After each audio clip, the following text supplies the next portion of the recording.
make it harder for American business to succeed. Let's send a clear message. We stand for affordable energy, good paying jobs, and an America that leads, not one that follows bad policies and straight into higher cost and economic decline. I thank Senators Kennedy and Hyde-Smith for their leadership in the Senate, and I thank Chairman Westerman for advocating to get this on the floor. I urge my colleagues to support S.J. Res. 11, and I look forward to the President signing this into law. Thank you, Mr. Speaker, and I yield back. I reserve.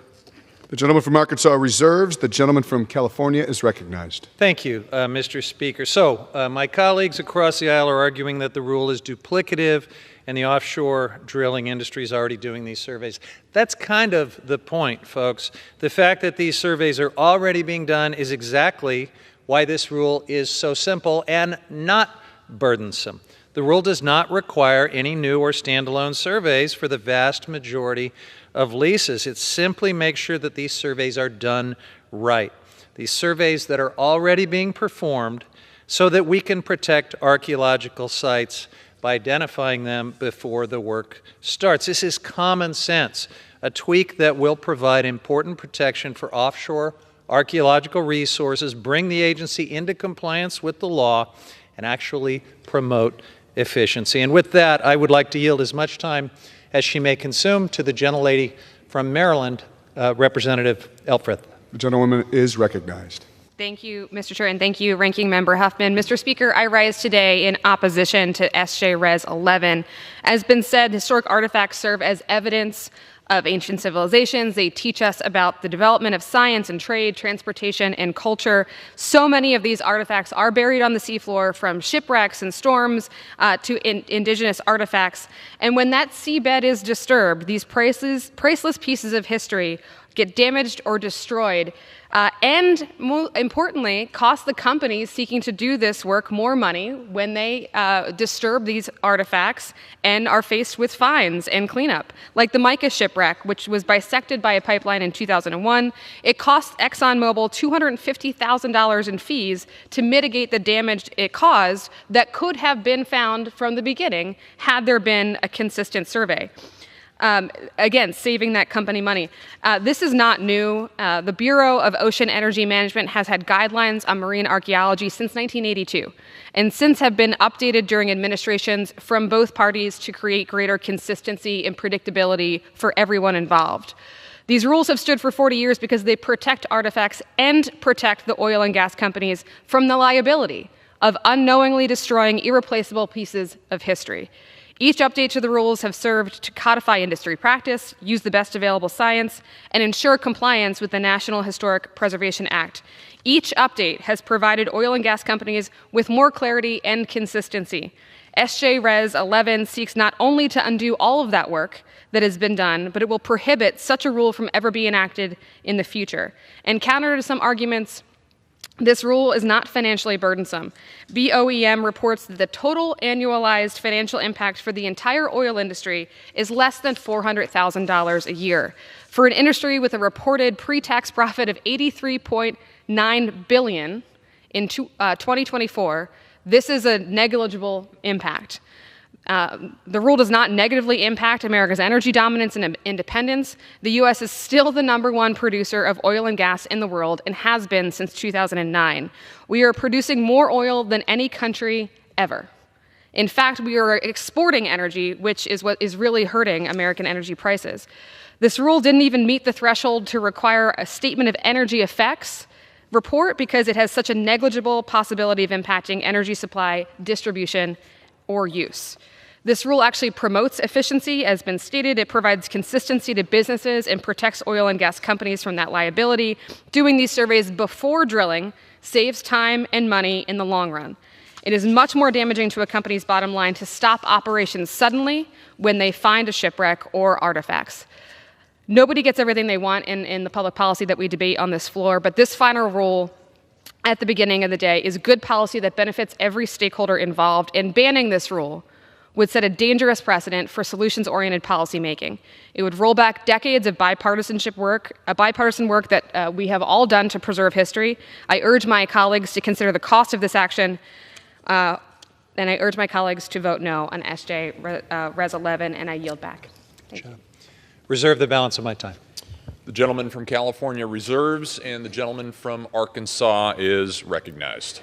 Mr. Speaker, our country is at a point where we need more energy in every form of energy. When we look at the demands for data processing, when we look at transportation demands, when we look at demands for energy to grow our economy and to produce more things here, there's no question. I don't think anybody on either side of the aisle would question the fact that we need more energy, and our energy consumption is on an exponential increase.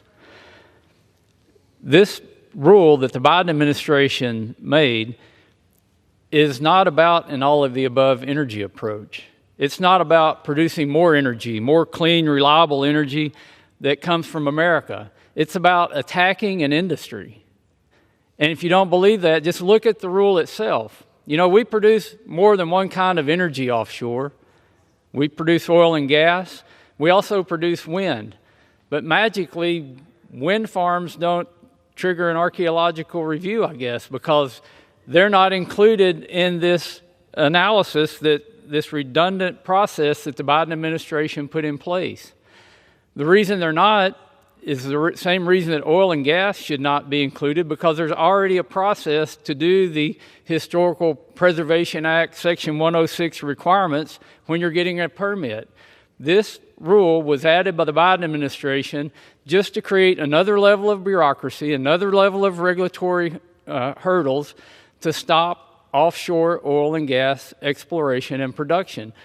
That's the only purpose they could have put this rule in place for. Otherwise, they would have said if they really cared about archaeological features and artifacts in the Gulf and offshore, they would have included the wind farms in this. But it's only targeted at oil and gas. Mr. Speaker, I'll yield as much time as he may consume to the gentleman from Minnesota, the Chairman of the Subcommittee on Energy and Minerals on the Natural Resources Committee, Mr. Stauber. The gentleman from Minnesota is recognized.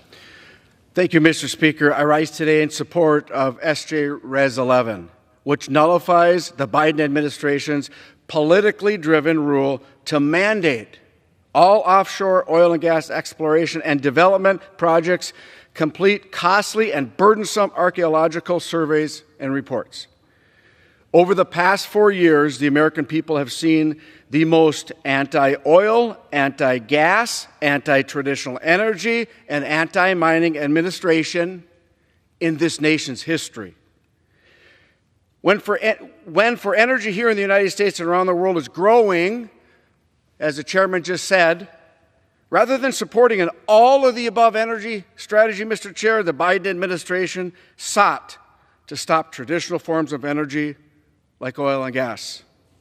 Prior to the Biden administration's rule, oil and gas companies were only required to complete these reports when BOEM, the Bureau of Ocean Energy Management, had a reason to believe an archaeological resource may be present. Instead, the Biden administration made what archaeological report mandatory, even when it was clearly unnecessary. These unnecessary reports would lead to millions of dollars in additional compliance costs to complete the required survey work and deal with the additional red tape. This is in addition to the significant staff time reviewing these reports would eat up at BOEM, leading to further delays in important energy projects that we need to build for the American people. It's clear the Biden administration's rule wasn't actually necessary.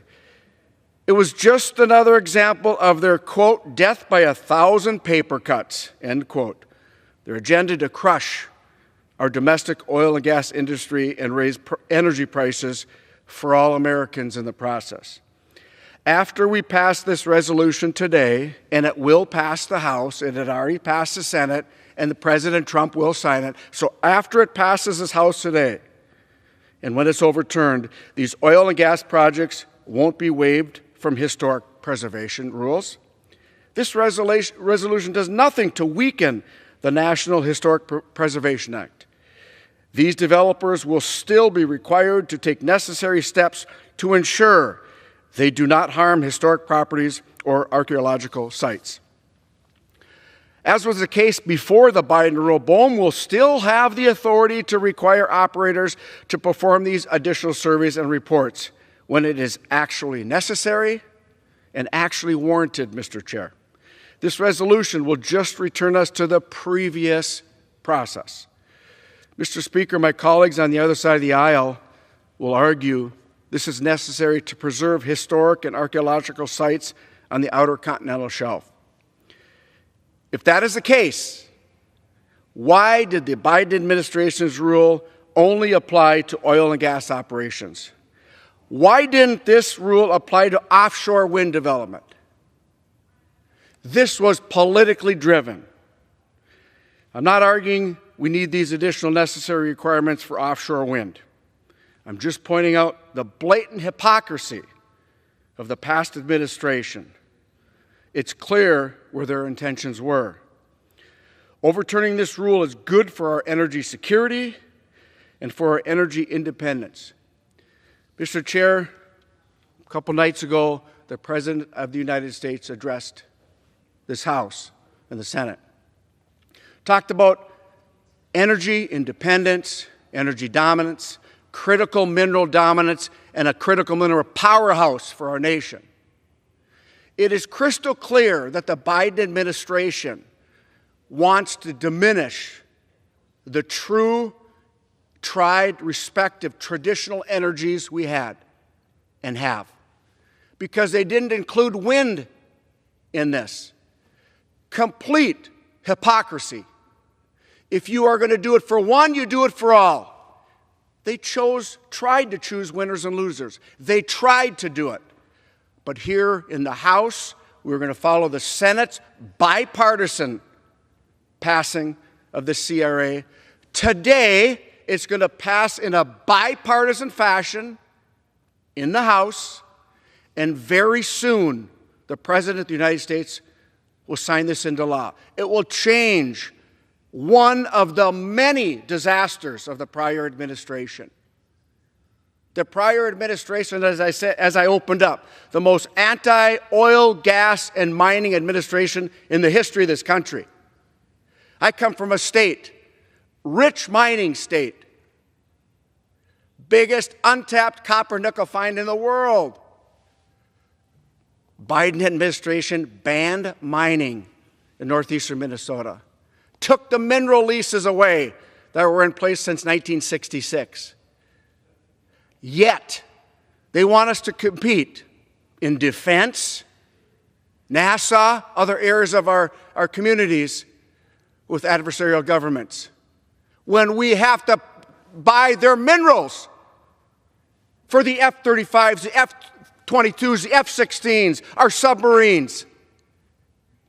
Mr. Chair, I am excited to vote on this CRA, because it gives me one more opportunity once again to change the direction of this country that the previous administration was derelict in doing.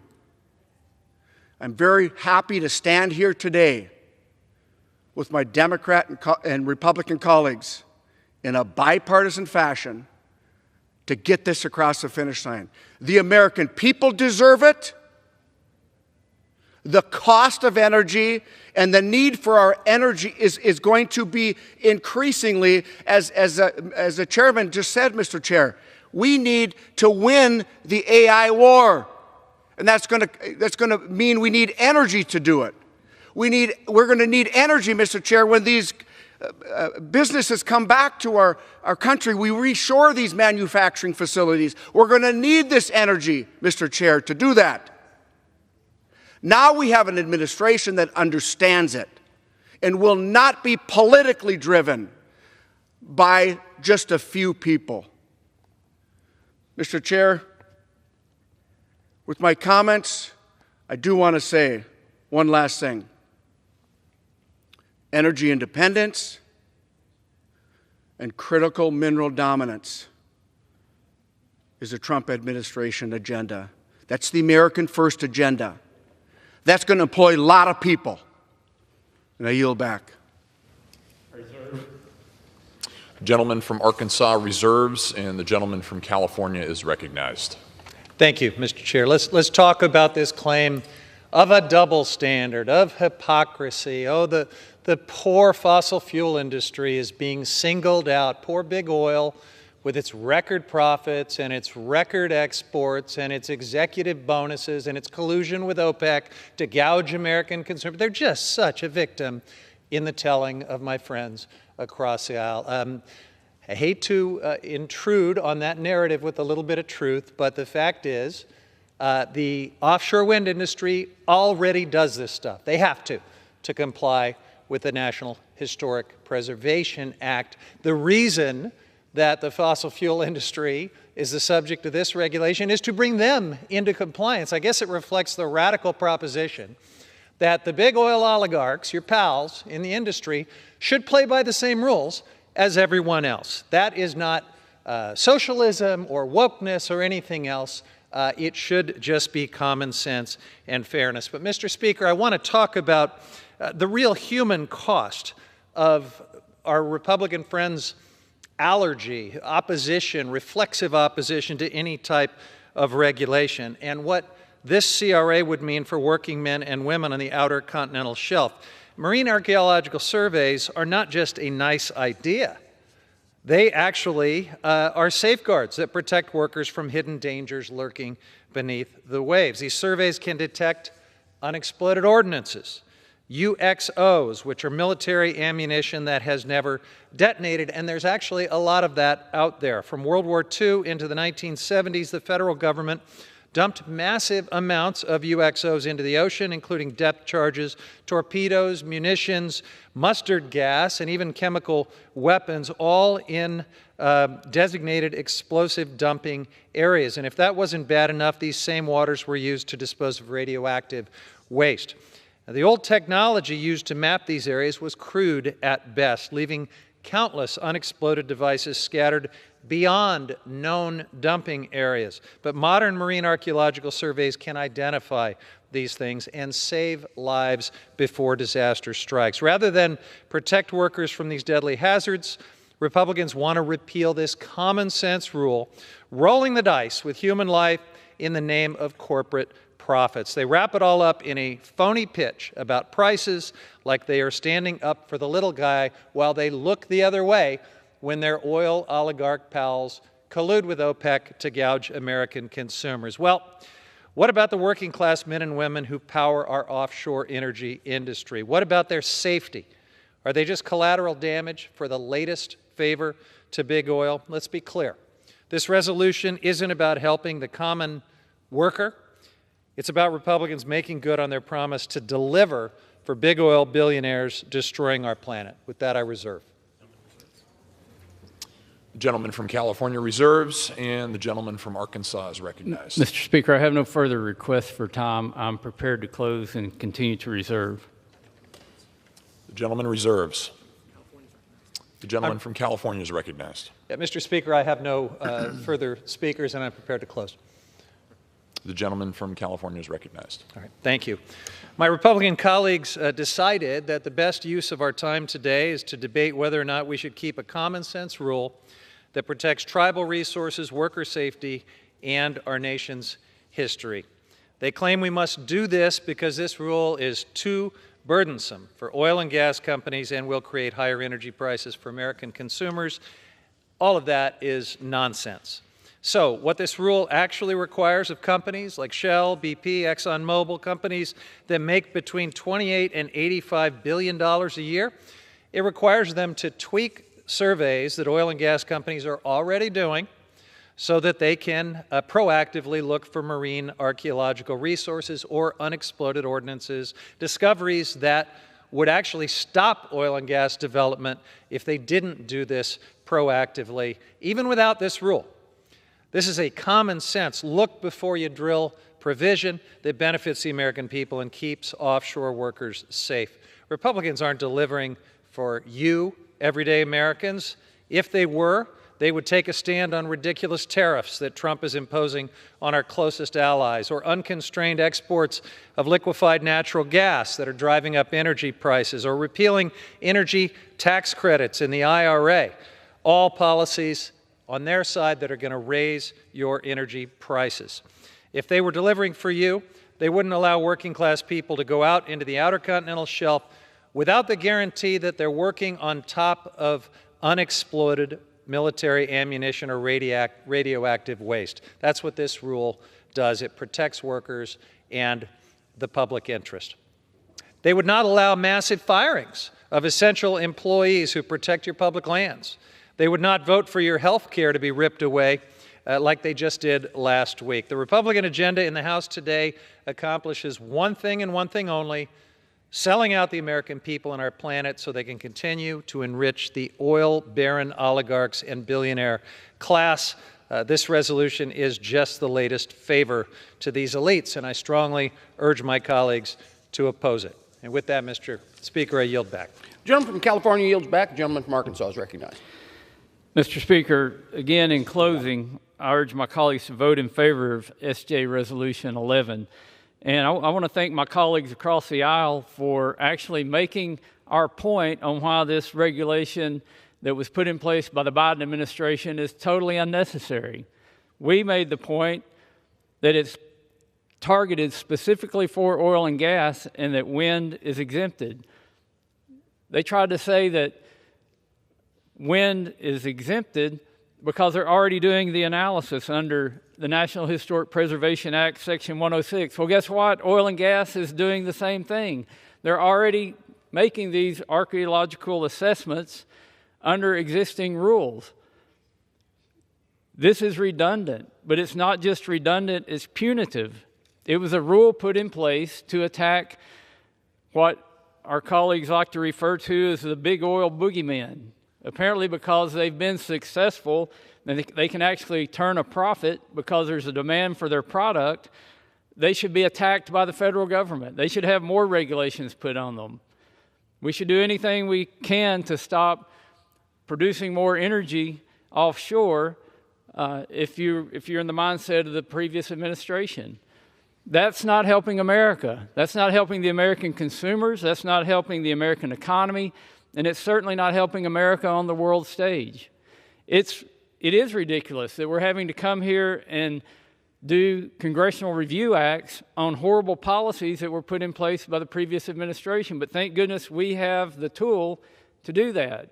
Thank goodness the Senate's already done it, and we have bipartisan support in the Senate to do the CRA on this rule.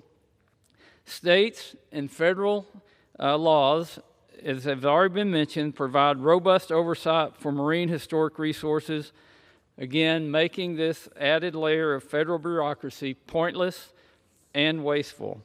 The repeal will lower energy costs for American families, strengthen U.S. energy independence, and support an industry critical to our economy and our security, all while maintaining responsible stewardship of historic resources. And one thing that BOEM failed to analyze that often gets overlooked, it's not just big oil in the Outer Continental Shelf. It's also small producers, family-owned businesses, and a lot of people, thousands and thousands of people, who make a living working in the Outer Continental Shelf. This burdensome regulation will be detrimental to those small businesses. I urge my colleagues to support the resolution, and I yield back the balance of my time. The gentleman yields back. All time for debate has expired. Pursuant to the rule, the previous question is ordered on the joint resolution. The question is on the third reading of the joint resolution. Those in favor say aye. Those opposed, no. In the opinion of the chair, the ayes have it. Third reading. Joint resolution providing for congressional disapproval under Chapter 8 of Title 5 United States Code of the rules submitted by the Bureau of Ocean Energy Management relating to protection of marine archaeological resources. The question is on the passage of the joint resolution. Those in favor say aye. Those opposed, no. In the opinion of the chair, the ayes have it. For what purpose, gentlemen from California, seek recognition? Request the yeas and nays. The yeas and nays are requested. Those in favor of a vote for the yeas and nays will rise. A sufficient number having risen, the yeas and nays are ordered. Members will record their votes by electronic device. Pursuant to Clause 9 of Rule 20, this is a 15-minute vote. Passage of of the Senate Joint Resolution 11 will be followed by 5-minute votes on the adoption of House Resolution 189. This is a 15-minute vote.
On this vote, the yeas are 218, the nays are...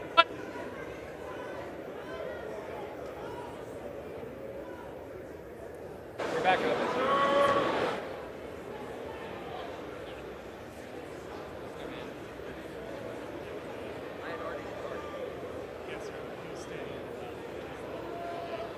Mr. Min? Votes no.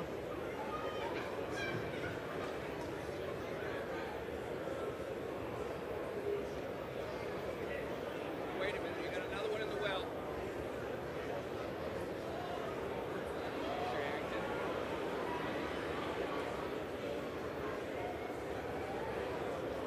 Mr. Arrington?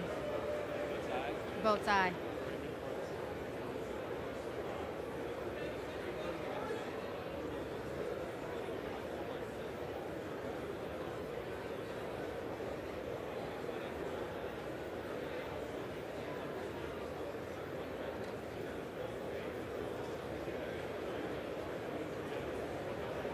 On this vote,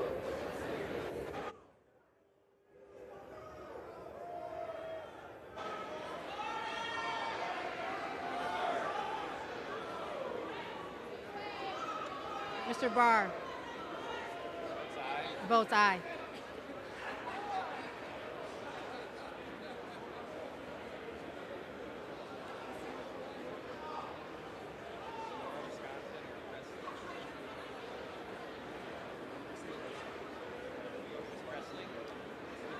Ms. Presley?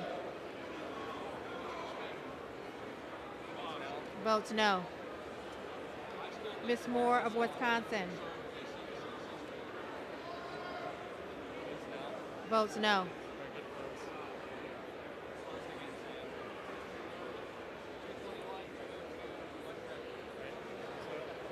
on this vote, the yeas are 221, the nays are 201, one voting present. The joint resolution is passed.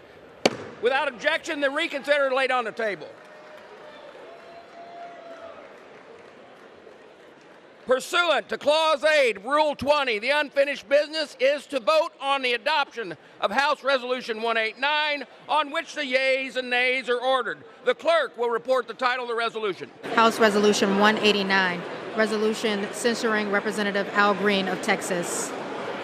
The question is on the adoption of the resolution. Members will record their vote by electronic device. This is a 5-minute vote.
On this vote, the yeas are 224, the nays are 198, with 2 answering present.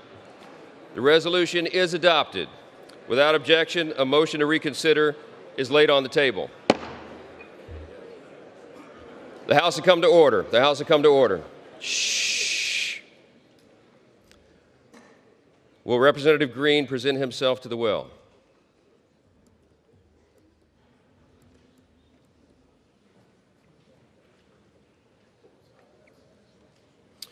By its adoption of House Resolution 189, the House has resolved that Representative Al Green be censured, that Representative Al Green forthwith present himself in the well of the House of Representatives for the pronouncement of censure, and that Representative Al Green be censured with public reading of this resolution by the Speaker.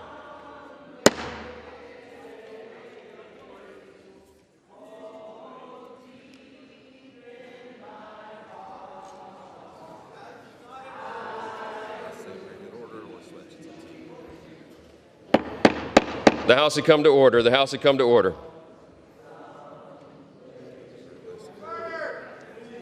What's it?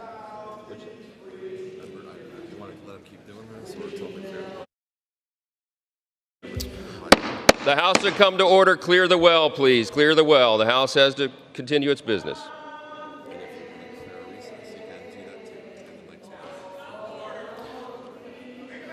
Just say the House is in recess.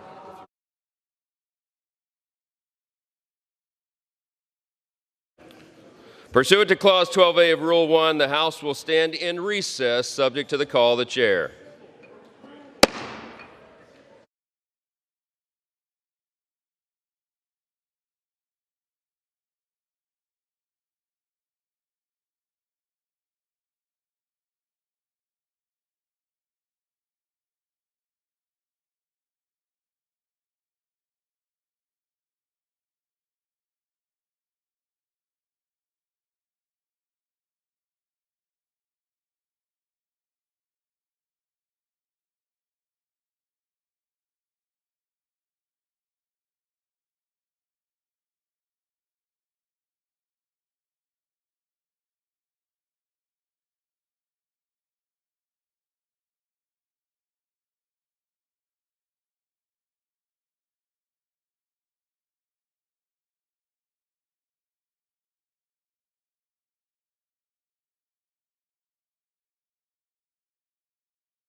The House will be in order. The chair will receive a message. Mr. Speaker, messages from the President of the United States. Mr. Speaker, Madam Secretary, I am directed by the President of the United States to deliver to the House of Representatives messages in writing.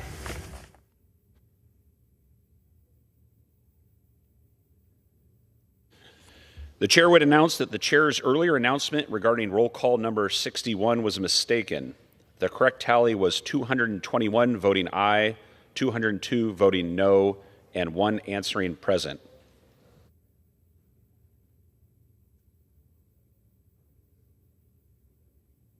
For what purpose does the gentlewoman from Illinois seek recognition? I ask unanimous consent that the Committee on House Administration be discharged from further consideration of H-Res 190 and ask for its immediate consideration in the House. The clerk will report the title of the resolution. House Resolution 190, Resolution electing members to the Joint Committee of Congress on the Library and the Joint Committee on Printing.